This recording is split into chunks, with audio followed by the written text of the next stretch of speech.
إن الحمد لله نحمده ونستعينه ونستغفره ونعوذ بالله من شرور أنفسنا ومن سيئات أعمالنا من يهده الله فلا مضل له ومن يضلل فلا هادي له وأشهد أن لا إله إلا الله وحده لا شريك له وأشهد أن محمدا عبده ورسوله صلى الله عليه وعلى آله وأصحابه والتابعين وتابع التابعين ومن تبعهم بإحسان إلى يوم الدين.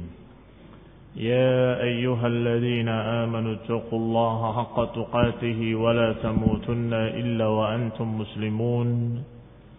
يا أيها الناس اتقوا ربكم الذي خلقكم من نفس واحدة وخلق منها زوجها وبث منهما رجالا كثيرا ونساء واتقوا الله الذي تساءلون به والأرحام إن الله كان عليكم رقيبا.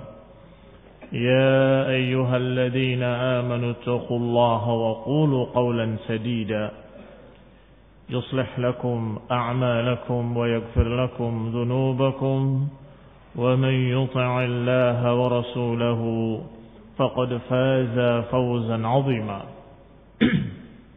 أما بعد فإن خير الحديث كتاب الله وخير الهدي هدي محمد صلى الله عليه وعلى آله وسلم وشر الأمور محدثاتها فإن كل محدثة بدعة وكل بدعة ضلالة وكل ضلالة في النار. إخواني في الدين أعزكم الله كمسلمين yang saya hormati. Imam Abu Uthman As-Sabuni rahimahullah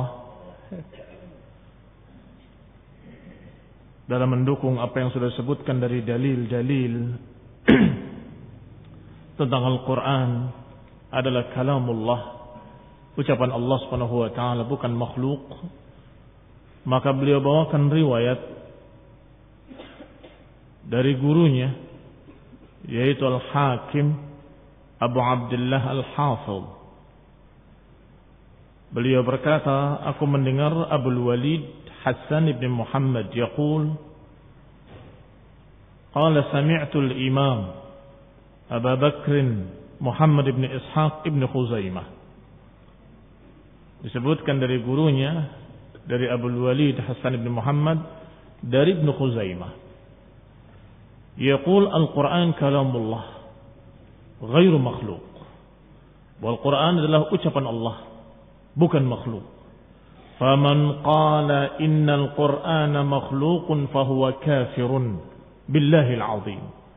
Kata Ibn Khuzaimah, dan siapa yang berkata bahwa Al-Quran adalah makhluk, maka dia kafir terhadap Allah Subhanahu wa taala.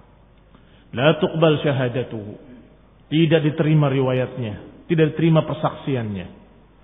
Wala yu'adu in marida, dan tidak ditengok kalau sakit. Wala yusalla alaihi in mat, dan tidak disalatkan kalau dia mati. Wala yudfan fi maqabiril muslimin, dan tidak dikuburkan di perkuburan kaum muslimin. Yustatabu fa in taba wa illa duribat unuquh. Hukumnya adalah diminta taubat, dan biasanya dalam fiqh yustatabu 3 ayyam. Diminta taubat 3 hari, ditunggu barangkali mau taubat. Wa illa duribat unuquh. Kalau ternyata tidak mau taubat, maka hukumnya hukum murtad, duribat unuquh, dipenggal lehernya. Wa na'azakumullah. Imam Abu Uthman As-Sabuni membawakan ucapan al-Imam Ibn Khuzaimah. Kita lihat bahwa beliau mendengar dari gurunya Imam Hakim, Sahibul Mustadrak, penulis kitab Mustadrak ala Sahihain, dan beliau Al-Hafidhul Kabir, seorang penghafal besar, Imam Ahlul Hadis. Imam Hakim adalah Imam Ahlul Hadis fi asrihi, di zamannya. dan memiliki tasanif, memiliki tulisan-tulisan kitab-kitab. Di antaranya yang ma'ruf, yang terkenal adalah kitab Al-Mustadrak. Dan beliau dilahirkan di bulan Rabiul Awal tahun 321 Hijriah. Beliau mencari hadis sejak kecil, mempelajari hadis sejak kecilnya. Dan beliau awal mendengarkan hadis pada tahun 330. Berapa umurnya? Lahir 321. Dan awal mendengar hadis 330. 9 tahun. Sudah mendapatkan atau sudah menerima hadis atau mendapatkan hadis.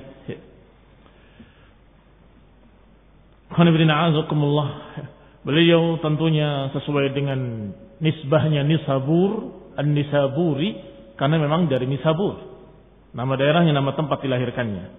Tapi kemudian beliau rehlah mengadakan perjalanan untuk mencari ilmu sampai ke Irak, sampai ke Khurasan, sampai Mawara an-Nahr dan Hijaz Makkah Madinah.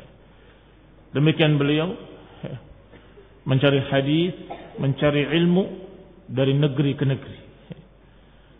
Imam Al-Hakim Abu Abdullah kunyahnya, dan juga kunyah lainnya. Kalau kalian mendengar kalimat Ibnul Bayy', maka beliau yang dimaksud, Ibnul Bayy'. Beliau mengatakan, aku mendengar Abul Walid Hasan bin Muhammad. Abul Walid Hasan bin Muhammad juga imam ma'ruf, bahkan dikatakan dengan imam ahlul hadis. Yang kata Al-Hakim memuji gurunya, Al-Hakim mendapatkan dari Abul Walid, dari gurunya, memuji gurunya dengan kalimat, qal huwa imamu ahlul hadis bi Khurasan, dia imam ahlul hadis di Khurasan. Azhadu man ra'aitu minal ulama, orang yang paling zuhud yang aku lihat dari para ulama. Yang ditemui Imam Hakim dari para ulama yang paling zuhudnya adalah beliau. Wa a'baduhum, dan yang paling ahli ibadah. Demikian dikatakan. Dan di antara tulisannya, kitab-kitabnya, di antaranya adalah Al-Mustakhraj ala Sahih Muslim. Mustakhraj ala Sahih Muslim. Dan juga Al-Ahkam yang beliau tulis sesuai dengan madhab Syafi'i. Lihat, disebutkan madhab Syafi'i. Artinya kalau masalah aqidah dan usulus sunnah, masalah aqidah dan prinsip-prinsip sunnah sama. Apakah mereka yang di dalam madhab Syafi'i ataupun yang Hambali ataupun yang lain sama. Kita kaji di hari Ahad, kita apa? Aqidah Tahawiyah. Apa madhab mereka dalam fiqihnya? Ahnaf, pengikut Abu Hanifah. Baik. Sedangkan ini yang sedang kita bahas, Aqidatus Salaf wa Ashabul Hadis, ditulis Imam Sabuni Asy-Syafi'i, Syafi'iyul madhab, yang madhabnya Syafi'i. Sedangkan Syarh Sunnah yang kita bahas pada malam Kamis, Hambali. Subhanallah. Berbeda-beda madhab-madhab fiqihnya, tapi akidah mereka sama. Usul, i'tiqad, prinsip-prinsip akidah mereka sama, tidak berbeda. Hanya kadang ada ketergelinciran, maka itu adalah manusiawi. Setiap manusia ada ketergelincirannya. Barakallahu fikum. Setelah dikatakan aku mendengar dari Abul Walid Hasan bin Muhammad, kata Hasan bin Muhammad, sami'tul imam Abu Bakar Muhammad bin Ishaq. Imam Abu Bakar Muhammad bin Ishaq Ibn Huzaimah juga imam. Berarti dari imam. Imam Ahlul Hadis semuanya. Bahkan Ibn Huzaimah dijuluki dengan Imamul A'immah, imamnya para imam. Kenapa demikian? Karena beliau sangat perhatian, sangat meneliti dan sangat mempelajari hadis dan fiqh sampai sara yudrab bihil masal fi sa'atil ilm, sampai menjadi permisalan dalam masalah dalamnya ilmu beliau. Kalau dikatakan alim atau faqih atau ahli hadis, dia Masya Allah alim, mutqin, seperti Ibnu Huzaimah. Begitu. Jadi jadikan sebagai masal, sebagai ukuran. Dan dikatakan pula oleh Az-Zahabi memuji Ibnu Huzaimah. Qala Ibnu Huzaimah 'azamatun fin nufus. Ibnu Huzaimah memiliki kemuliaan di hati-hati manusia. Keagungan, kebesaran di hati-hati manusia. Wa jalala fil qulub. Yani di hati kaum muslimin, di hati manusia, di hati para ulama, Ibnu Huzaimah sangat besar. Li'ilmihi wa dinihi wa tibaihi lis-sunnah. Karena ilmunya dan karena agamanya. Dan kalau para ulama membedakan antara dua ini, maka yang dimaksud ilmunya adalah secara teori, sedangkan dinihi adalah pengamalan. Kalau dikatakan ilmu, tentunya ilmu wal amal. Tetapi kalau disebut dua, ilmihi wa dini, ilmunya dan agamanya, maka maksud ilmunya adalah apa yang dihafalnya dari ilmu, sedangkan dinihi adalah pengamalan sunnahnya. Ini prakteknya. Beliau benar-benar alim wa amil, berilmu dan beramal. Wa tibaihi lis-sunnah. Wa qala al-Hakim, berkata Hakim bercerita tentang Ibnu Huzaimah, qala musannafatuhu tazidu ala 140 kitaban. Tulisan beliau, buku kitab yang ditinggalkan oleh beliau itu lebih dari 140 kitab. Dan satu judul kitab bukan satu jilid, beberapa jilid. Di antaranya yang ma'ruf dari kitab beliau adalah kitab At-Tauhid Ibnu Huzaimah. Dan kitab Isbatus Sifatur Rabb, sifat atau isbat sifatur Rabb, kitab yang berjudul penetapan sifat-sifat Allah Azza wa Jalla. Wa Sahihil Hadis, dia punya juga kitab Sahihil Hadis dan punya kitab Al-Musnad, Musnad Ibnu Huzaimah. Dan juga beliau punya kitab As-Sahih. Qala, dikatakan oleh Ibnu Huzaimah dengan kalimat yang seperti ini. Dan ini bukan hanya ucapan beliau, dinukil oleh para ulama dengan sepakat. Mereka menukil ucapan Ibnu Huzaimah bukan tidak sepakat. Tetapi karena mereka menganggap Ibnu Huzaimah lebih tinggi, maka mereka menukil gurunya, menukil Imamul A'immah. Berkata Ibnu Huzaimah, Imamul A'immah fi zamani, beliau berkata bahwa Al-Quran ucapan Allah, bukan makhluk. Barang siapa yang berkata bahwa Quran makhluk, maka dia kafir, mengingkari Allah Subhanahu wa taala. Tidak diterima persaksiannya, tidak ditengok kalau sakit, tidak disalatkan kalau mati, dan tidak dikuburkan di perkuburan kaum muslimin. Wa yustatab, dan diminta taubat 3 hari. Fa in taba, kalau mau taubat. Wa illa duribat unuquh. Banyak faedah-faedah dari Syekh Rabi hafizahullah ketika mensyarah ucapan Ibnu Huzaimah. Kita lihat syarah beliau. Qala Syekh Rabi hafizahullah, hadha al-Imam as-Sabuni yanqul bi isnadin an syaikhihi al-Hakim. Imam as-Sabuni menukil dari gurunya Imam al-Hakim, dan al-Hakim menyatakan, aku mendengar Abu Abdullah al-Hafidh, dia berkata, aku mendengar Abul Walid Hasan ibn Muhammad. Dan ini menukil pula dari Imam Abu Bakar Muhammad ibn Ishaq ibn Huzaimah, al-masyhur al-ma'ruf, sahibu kitab at-tauhid, penulis kitab at-tauhid, dan memiliki muallafat katsirah. Berapa tadi? Lebih dari 140 kitab. Alladhi sammauhu Imamul A'immah, yang dijuluki imamnya para imam, yang menyatakan Al-Quran ucapan Allah, bukan makhluk. Barang siapa yang menyatakan Quran makhluk, maka dia kafir billah. Kenapa? Kata Syekh Rabi, li'annahu kazzabal Quran. Kenapa dikafirkan oleh Ibnu Huzaimah? Kenapa berkata siapa yang menyatakan Quran makhluk, maka dia kafir? Karena berarti dia mendustakan Al-Quran, mendustakan ucapan Allah Subhanahu wa taala, dan tidak mengakui kalau Quran adalah ucapan Allah Subhanahu wa taala. Sama dengan musyrikin. Musyrikin jahiliyah tidak percaya dan tidak mengakui kalau Al-Quran adalah ucapan Allah Subhanahu wa taala. Kalau ada orang yang mengaku muslimin tetapi ternyata mengucapkan kalimat yang sama, bahwa aku tidak percaya kalau itu ucapan Allah. Apa hukumnya? Wajar kalau dikatakan oleh Ibnu Khuzaimah dengan kafir billahil azim. Dan juga kata beliau, kalamullah sifatuhu, bahwa ucapan Allah adalah sifat dari sifat-sifat Allah.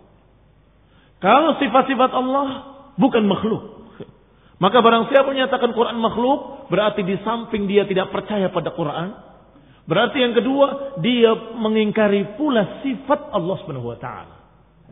Lihat, kekufurannya ada dua. Kufur tidak percaya pada Quran dan kufur mengingkari sifat kalam bagi Allah Subhanahu wa taala. Apalagi menganggap bahwa sifat Allah adalah makhluk. Tidak demikian.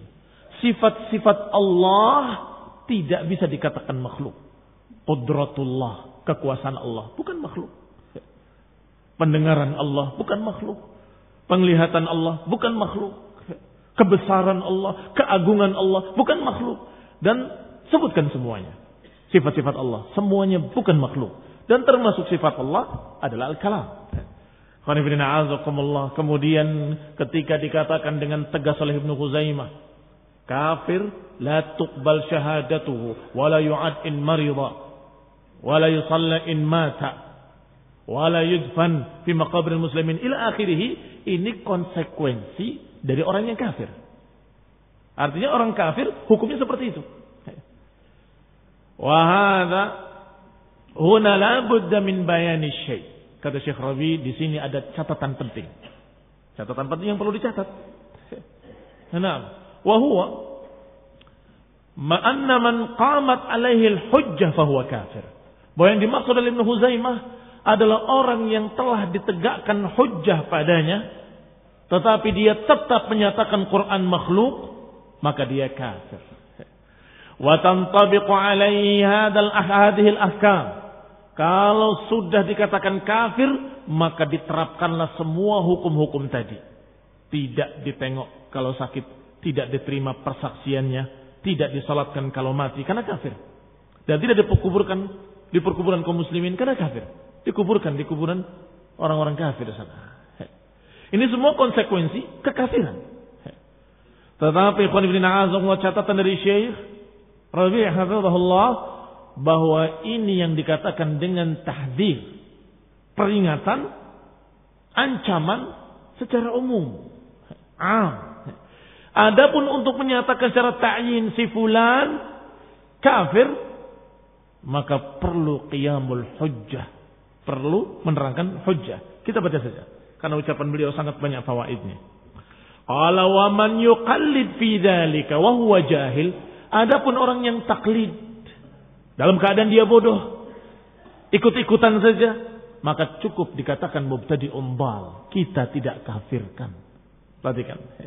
Dibedakan oleh Syekh hafizahullah bahwa kalau seorang sudah menyatakan Quran makhluk dalam keadaan sudah ditegakkan hujjah, sudah diterangkan dalil-dalilnya, sudah diterangkan secara ijma' pada salafus saleh, sudah diterangkan semua dalil-dalilnya dalam keadaan dia asarra, terus menerus tetap menyatakan menurut saya Quran makhluk, maka baru dikatakan kafir. Adapun yang ikut-ikutan, wa huwa jahilun, dalam keadaan dia bodoh, maka cukup dikatakan mubtadi'un dhal. Dhalan mubtadi'an. Lakin la nukaffiruh, tapi tidak kita kafirkan. Wa idza qulna fi haqqihi kafar, kalau kita katakan pun dengan kalimat kafara, maka yang dimaksud adalah kufrun duna kufrin. Kalau jahilun, kalau dia bodoh, hanya ikut-ikutan saja. Kalaupun dikatakan dengan kafir, maka maknanya adalah kafir dengan kufrun duna kufrin. Kafir yang tidak mengeluarkan dari Islam, dengan kata lain kufur ucapannya. Kufur ucapannya, i'tiqadnya. Hadza fil juhal. Ini tentang orang-orang bodoh yang ikut-ikutan. Wa immatul Islam saru ala hada. Kata Syekh, dan semua para imam ahli sunnah, para ulama saru ala hada. Mereka berjalan di atas prinsip ini. Prinsip apa? Prinsip tafsil dalam mengkafirkan. Tafsil, merincikan dalam mengkafirkan. Ada perbedaan antara maudhi' at-tahdhir dan maudhi' at-tahkim.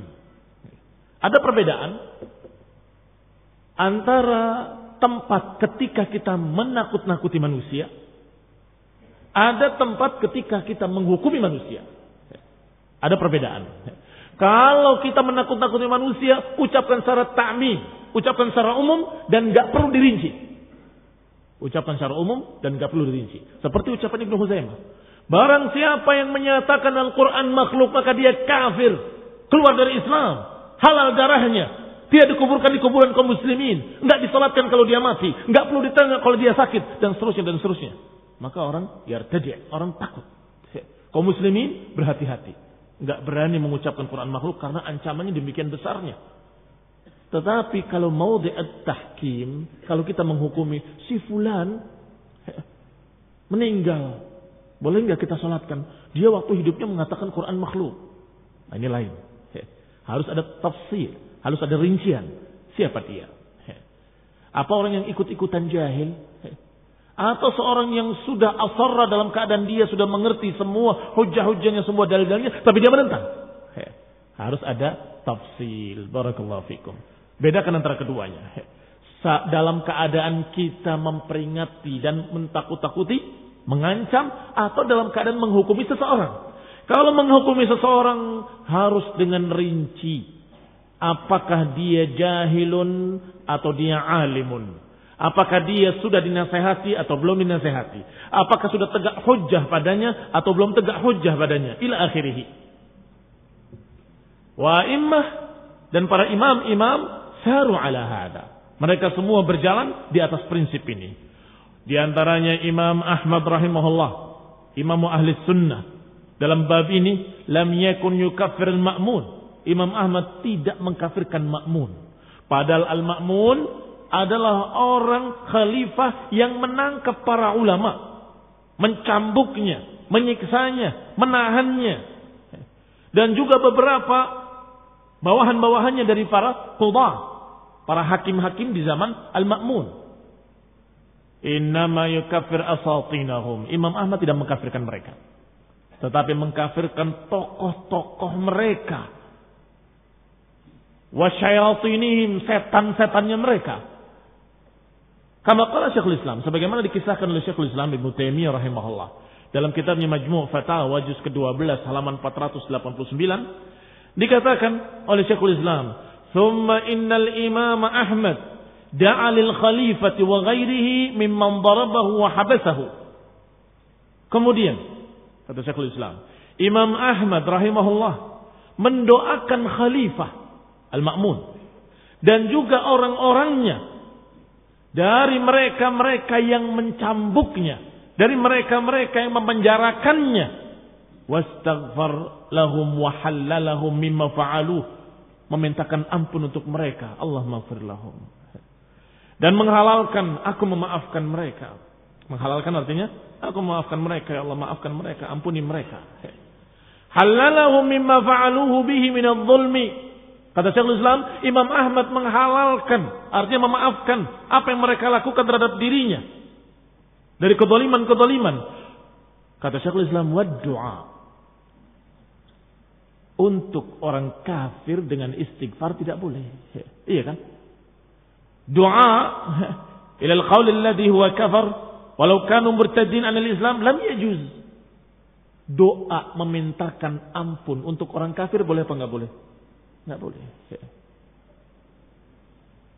In tastaghfir lahum 70 marrah. Walaupun engkau mintakan ampun untuk mereka 70 kali, Allah enggak akan ampuni mereka. Tidak boleh engkau mendoakan orang-orang kafir dengan ampunan. Tidak boleh. Tetapi Imam Ahmad mendoakan mereka dengan ampunan. Artinya apa? Artinya Imam Ahmad tidak menganggap mereka kafir. Mereka ini terfitnah, tertipu, juhal, ikut-ikutan dengan tokoh-tokoh Mu'tazilah. Maka yang dikafirkan tokoh-tokoh Mu'tazilahnya. Yang dikafirkan tokoh-tokoh yang menyatakan dengan Quran adalah makhluk dalam keadaan sudah diterangkan dalilnya. Dalam keadaan sudah qamatil hujjah alaih. Sudah tegak hujjah atasnya. Tetap asarra. Maka ini yang dikatakan kafir. Imam Ahmad mendoakan dengan ampunan kepada orang-orang yang mereka hanya ikut-ikutan saja. Demikian dinukil oleh Syekhul Islam Ibnu Taimiyah dari Imam Ahmad rahimahullah. Qala fa innal istighfar lil kuffari la yajuz. Memintakan ampun untuk orang kafir tidak boleh. Bil kitabi was sunnati wal ijma'. Dengan dalil dari Quran, sunnah dan ijma'. Berarti yang dimaksud oleh Imam Ahmad bahwa mereka masih muslimin. Fa inna a'azakumullah hadhihi al aqwal wal a'mal minhu wa min ghairihi minal a'immah. Dan ucapan seperti ini bukan hanya dari Imam Ahmad, tetapi min ghairihi minal a'immah, dan lain-lainnya dari para imam ahlus sunnah, sarihatun, dengan tegas menyatakan annahum lam yukaffiru al-muayyanin, bahwa para ulama tidak mengkafirkan individu tertentu dari kalangan Jahmiyah misalnya, alladzina kanu yaqulun al-Qur'an makhluq. Orang-orang Jahmi yang menyatakan Quran makhluk, secara ta'mim, secara umum disebutkan bahwa Jahmiyah kuffar, orang-orang Jahmiyah kafir. Tetapi ketika ada seseorang dari kalangan mereka, apakah dia kafir? Dirincikan, dinasehati dulu, diperingatkan, dengarkan hujjah, dilihat apakah dia orang yang ikut-ikutan atau orang yang dalam keadaan sudah mengerti, atau dia jahil, tidak tahu menahu. Dan ini adalah madhabnya seluruh para ulama ahlus sunnah. Menta'yin dengan takfir itu harus dengan tafsil, dengan rincian. Tetapi kalau ta'mim, menyatakan secara umum, maka itu sebagai peringatan, sebagai tahdzir, tidak mengapa. Bahkan Imam Ahmad rahimahullah menyatakan biarkan al-wa'id disampaikan apa adanya, bighairi tafsil, atau kama qala rahimahullah. Kata Imam Ahmad, biarkan hadis-hadis ancaman atau ayat-ayat ancaman, biarkan seperti itu, seperti apa adanya, jangan dirinci. Untuk apa?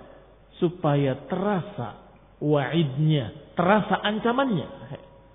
Seperti hadis misalnya, sataftariqu ummati ala 73 firqah, kulluhum finnar illa wahidah. Semuanya dalam neraka kecuali satu. Biarkan seperti apa adanya dalam hadis supaya orang takut. Jangan sampai terbawa yang 72 dan ingin selamat dan berupaya untuk meneliti atau meniti jalan yang satu yang selamat. Jangan dirinci yang 72 ini sesungguhnya kalaupun masuk neraka, tetapi nanti di akhirnya akan masuk surga. Enggak usah dirinci. Kenapa? Karena tempatnya, maudhi'nya bukan maudhi'ut tahkim, menghukumi seseorang, tapi maudhi' tahdzir, peringatan. Maka kalau peringatan ancaman, biarkan sebagaimana apa adanya, sehingga makna peringatan itu ada, makna ancaman tadi terasa, orang takut. Ini khonidina azakumullah yang tidak dimengerti oleh sebagian besar hizbiyin. Ini yang tidak dipahami oleh sebagian besar sururiyin. Orang dalam keadaan harusnya diancam malah dirinci. Bagaimana hukumnya orang yang tidak sholat? Oh, yang tidak sholat itu ada dua macam. Kalau tidak sholat karena begini maka dia tidak kafir. Kalau begini enggak. Kalau gitu saya yang ini aja. Salah besar. Kenapa? Karena orang ini harusnya diancam. Kamu enggak sholat? Wallahi Rasulullah SAW berkata, pembeda antara mukmin dengan kafir tarkus salat. Selesai. Kita baca hadis, apa kita salah? Pembeda mukmin dengan kafir adalah tarkus salat. Wa man taraka salat faqad kafar. Siapa yang meninggalkan salat maka dia kafir. Maka orang itu takut akan salat, kan begitu. Tetapi kalau dikatakan dengan rincian, sungguhnya begini, kalau begini tidak kafir, kalau begini kafir. Akhirnya makna ancaman tadi hilang. Mana ancaman tadi? Hilang. Barakallahu fikum. Sama dengan yang 72 tadi. Ada hizbi, sururi yang berkata, sesungguhnya 72 golongan itu adalah orang-orang muslim juga. Karena Nabi menyatakan umatku berpecah menjadi 73. Yang 72 dalam neraka, yang satu dalam fil jannah, yang selamat. Berarti yang 72 ini umatku, umat Nabi. Kalau umat Nabi berarti muslimin. Kalaupun mereka mungkin terancam neraka, tapi ujung-ujungnya dia akan selamat juga dan akan masuk surga juga. Jadi yang 72 pun masuk surga. Apa kesimpulannya didengar? Apa kesimpulan hadirin? Jadi semuanya masuk surga ya Ustaz? Iya. Hilang makna ancaman. Makna ancaman tadi hilang. Barakallahu fikum. Berarti ini sungguh sangat keliru dan salah dia secara manhaj. Harusnya maudhi'ut tahdzir, kalau sedang mentahdzir harusnya dengan jelas, tegas, tanpa ada rincian. Dan kita tidak mengkafirkan siapapun. Enggak menyebut fulan wala allan. Kita enggak mengatakan Abdullah kafir, enggak mengatakan si Ahmad kafir, enggak mengatakan Sulaiman kafir. Kita menyatakan orang yang dalam keadaan mengatakan Quran makhluk, maka dia kafir. Iya kan? Siapapun orangnya. Tapi ketika didatangkan si fulan berkata begitu, apakah dia kafir? Sebentar. Dalam hal ini ada rincian. Karena sedang menghukumi si fulan secara ta'yin. Kembali pada ucapan Syekh. Lihat barakallahu fikum. Qala lam yukaffiru al-mu'ayyanina minal jahmiyah. Tidak mengkafirkan orang-orang tertentu dari kalangan Jahmiyah. Alladzi kanu yaquluna al-Qur'an makhluk. Padahal mereka semuanya berkata Quran makhluk. Tapi tidak dikafirkan secara keseluruhan. Berbeda-beda keadaannya. Wa inna Allah la yura. Bahkan mereka berkata Allah enggak dilihat di akhirat. Wa qad nuqila an Ahmad ma yadul, dan juga dinukil dari Imam Ahmad yang seperti itu. Ala annahu kaffara bihi qauman muayyanin. Adapun ketika dinukil dari Imam Ahmad bahwa beliau mengkafirkan seseorang tertentu, maka ada dua kemungkinan. Kemungkinan pertama, memang Imam Ahmad melihat orang itu sudah ada surut-surutnya lengkap bahwa dia pantas dikatakan kafir, dan sudah tidak ada penghalang-penghalangnya. Bukan bodoh, bukan orang yang tidak tahu, bukan orang yang tidak mengerti, bukan orang yang belum ditegakkan hujjah, maka dikatakan kafir. Itu kemungkinan pertama. Kemungkinan kedua, ketika beliau mentakyin si fulan kafir, maka maknanya adalah kufrun duna kufrin. Kafir dengan kekufuran yang tidak mengeluarkan dari Islam. Fala budda min fahmi hadha. Kata Syekh, harus dipahami masalah ini. Li'annahu 'indana al-an unasun yaqulun innal Qur'an makhluqun wa humul asy'ariyah. Karena sekarang kita dapati banyak orang-orang yang menyatakan Quran adalah makhluk. Dari kalangan Asy'ariyah misalnya. Dan juga ada baqayal Mu'tazilah. Sisa-sisa dari kalangan Mu'tazilah. Maka apakah mereka semuanya kafir? Dikafirkan semua, apalagi sekarang banyak sekali Asy'ariyin. Naqul, maka kita katakan tidak demikian. Tidak demikian. Man qamat alaihi al-hujjah fahuwa kafir. Kalau sudah tegakkan hujjah dan dia asarra, sudah jelas baginya dalil, sudah jelas baginya hujjah, tapi tetap dia berpegang dengan keyakinan kufurnya, maka baru dikatakan kafir. Wa amma man lam taqum alaihi al-hujjah, adapun orang yang tidak tegak padanya hujjah dalam masalah ini, tidak mengerti, jahil, bodoh, hanya ikut-ikutan saja, dan ini yang terbanyak. Iya kan? Ini yang terbanyak. Dari kalangan orang-orang itu yang paling banyak aminya, orang-orang awam yang hanya ikut-ikutan saja. Kata Pak Yai, kata si fulan, saya dengar-dengar katanya begitu. Maka yang demikian tidak bisa dikatakan kafir. Mereka cukup dikatakan ahlul bid'ah atau mubtadi' dhal. Cukup demikian. Wala nukaffiruh, dan kita tidak mengkafirkan mereka. Wal Imam Ahmad wa Abdul Aziz Al-Kinani wal Baghawi wa ghairuhum min al-a'immatil Islam yaqulun. Maka para imam-imam seperti Imam Ahmad, Imam Abdul Aziz Al-Kinani, Imam Al-Baghawi dan lain-lainnya, semuanya dari para imam berkata, yutliq alaihimul kufur ala wajhil umum. Catat ini. Kata mereka, diucapkan tentang kafirnya mereka itu secara umum saja. Siapa yang menyatakan Quran adalah makhluk, maka dia kafir secara umum. Tidak secara ta'yin.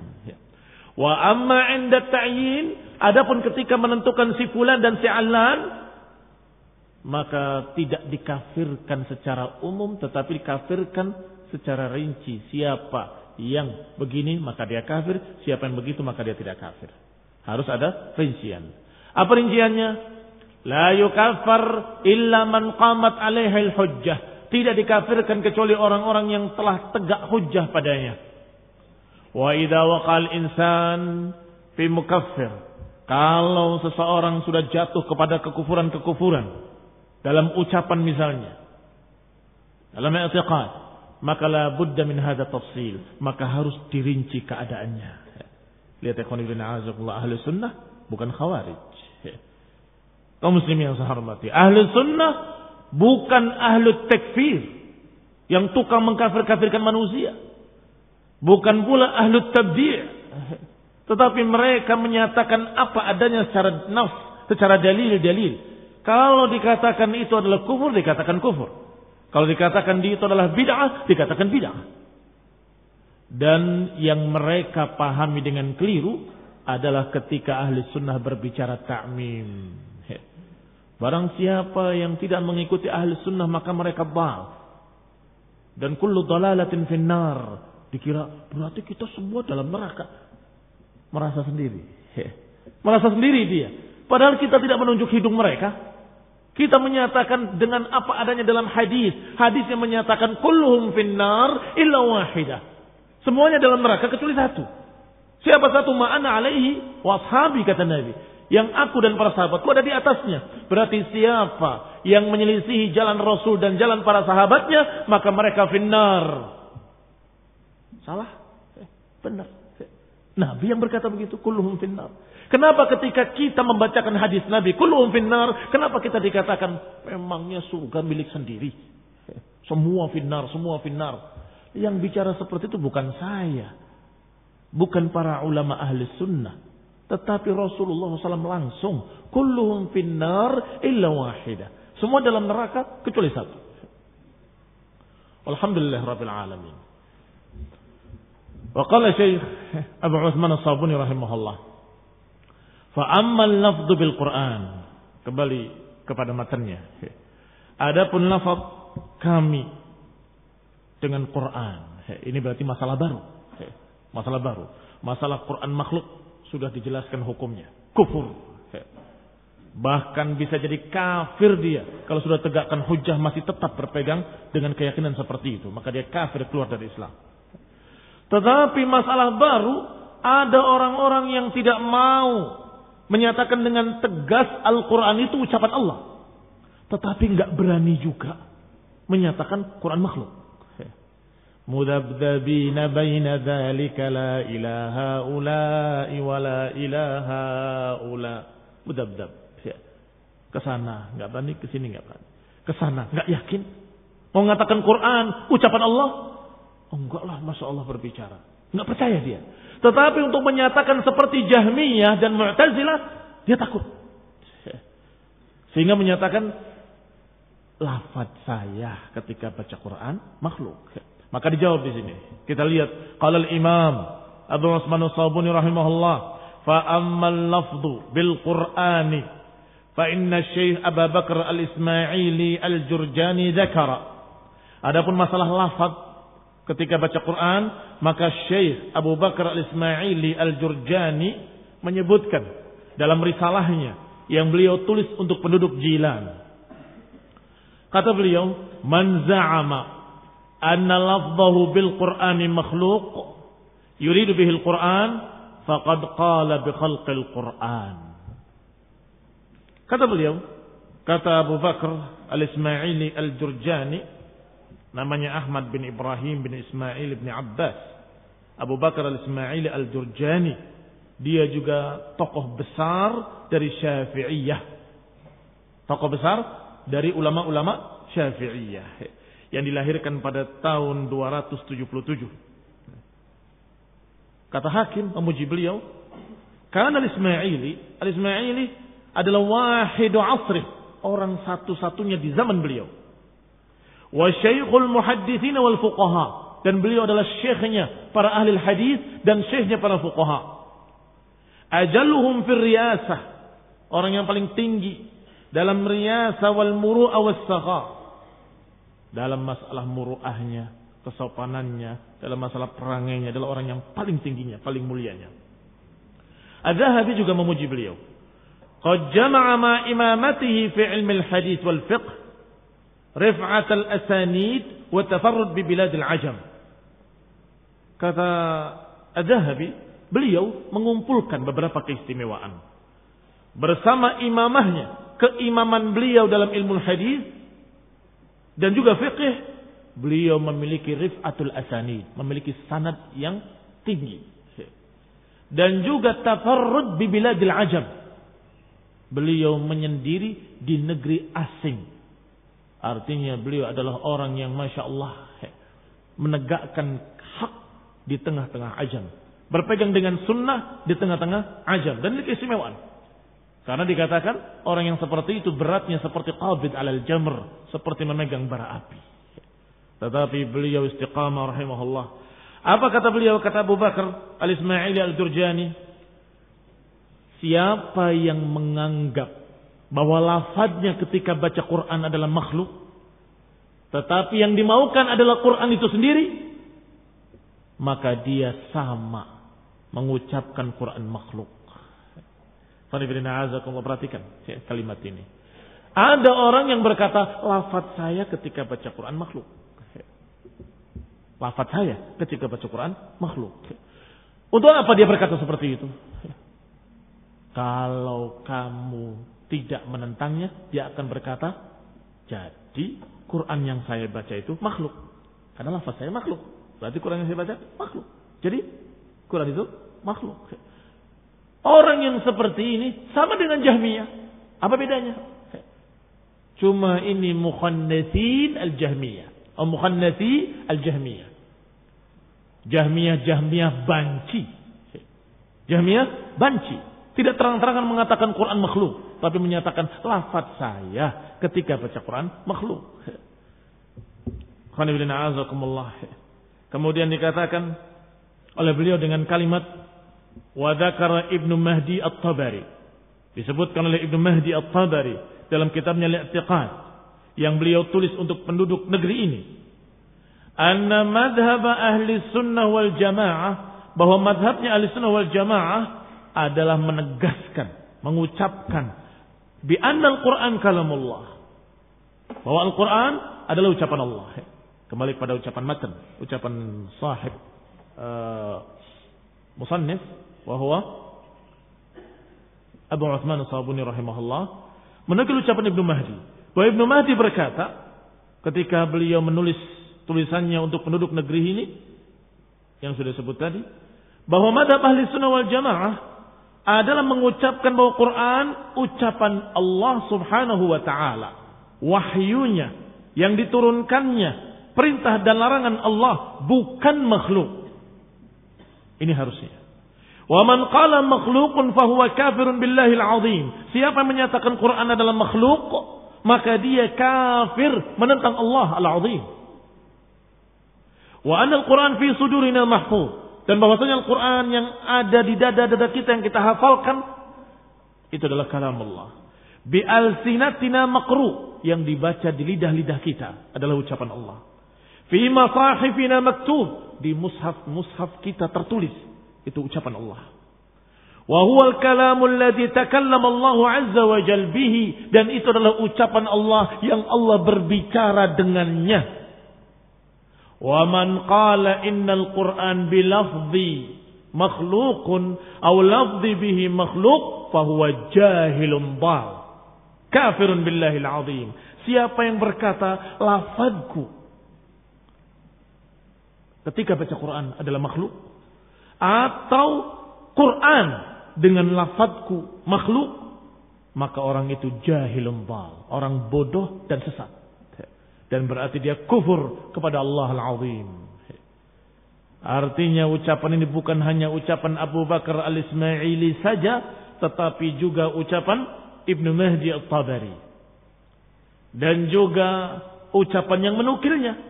Bukan menukil tidak setuju, menukil setuju. Artinya ucapan beliau, Imam Abu Utsman As-Sabuni rahimahullah. Dan juga ucapan para imam-imam yang lainnya. Bahwasanya orang yang menyatakan lafazku ketika baca Quran adalah makhluk, maka dia sama dengan yang menyatakan Quran makhluk.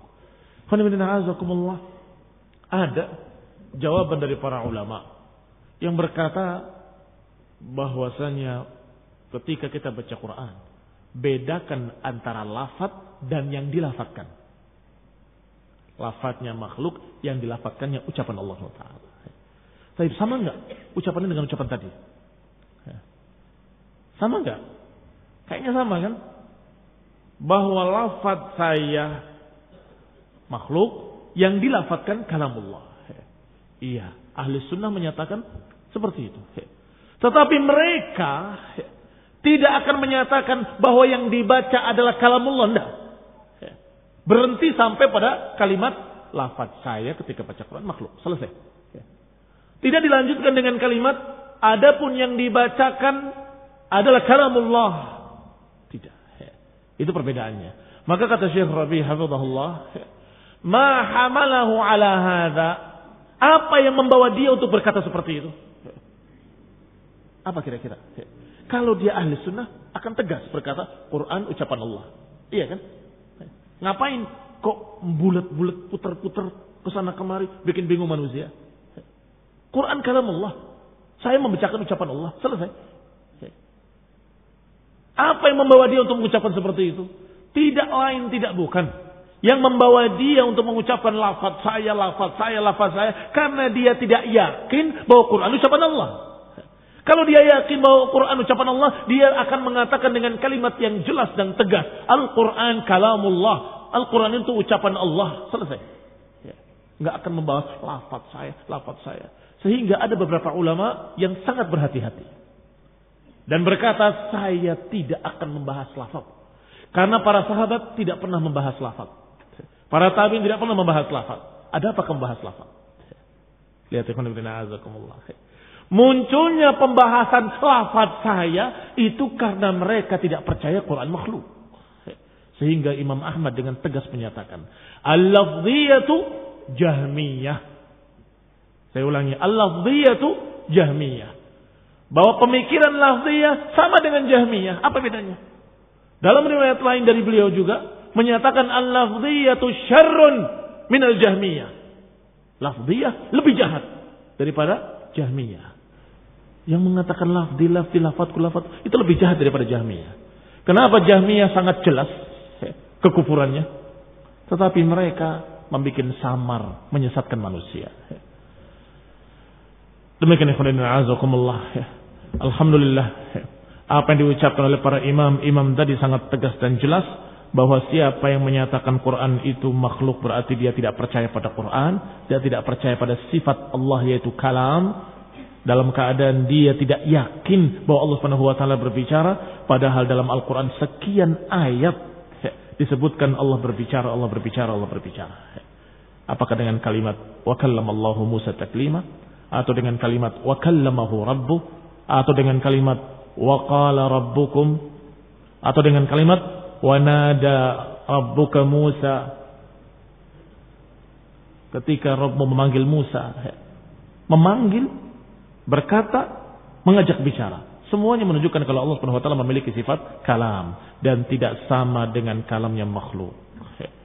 Sesuai dengan keagungan Allah Subhanahu wa taala. Kita lanjutkan insyaallah pada kesempatan mendatang. Bismillah.